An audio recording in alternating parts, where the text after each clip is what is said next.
Free fire গেমটা এমন একটা গেম যেটা যে একবার খেলছে সে বারবার খেলতে মনে চায়। প্রথম পারবে না, চেষ্টা করতে করতে যখন পেরে যায় তখন আর ছাড়ে না। আর এই গেমটা যারা একবার খেলছে, যার মনে একবার জায়গা করে নিয়েছে, সে কখনোই এই গেমটা বলতে পারবে না। সে যদি 1 দিন 2 দিন 7 দিনও না খেলে, সে 7 দিন পর আবার ঠিকই এই গেমটার ভিতরে ঢুকবে। কারণ এই গেমটা কখনো কাউকে কষ্ট দেয় না। এই গেমটা সবসময় সবাইকে আনন্দ রাখে। এই গেমটাতে আমি অনেক সময় কাটাইছি, আর এটা আমি কখনো ভুলতে পারবো না। এই গেমটা আমার কাছে এমন একটা গেম যেটা কিনা আমি বলে বোঝাতে পারবো না। অ্যান্ড এই গেমটা শুধু আমার কাছে না, আমি মনে করি যে প্রত্যেকটা ফ্রি ফায়ার প্লেয়ারের কাছে অনেকটা ইমোশনাল টাইপের একটা গেম হয়ে গেছে। কারণ এই গেমটাতে বর্তমানে যে অবস্থা হচ্ছে, যে গেমে এমন আপডেট দিতেছে, আপডেট দেওয়ার কারণে পুরো গেমটাই চেঞ্জ হয়ে যাচ্ছে। আগের ফ্রি ফায়ার আর আগের মতো নেই।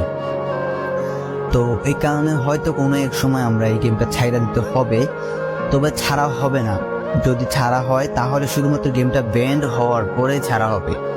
তো যদি পার্মানেন্টলি গেমটা ব্যান করে দেয় তাহলে আমাদের এই গেমটা থেকে বিরত থাকতে পারবো।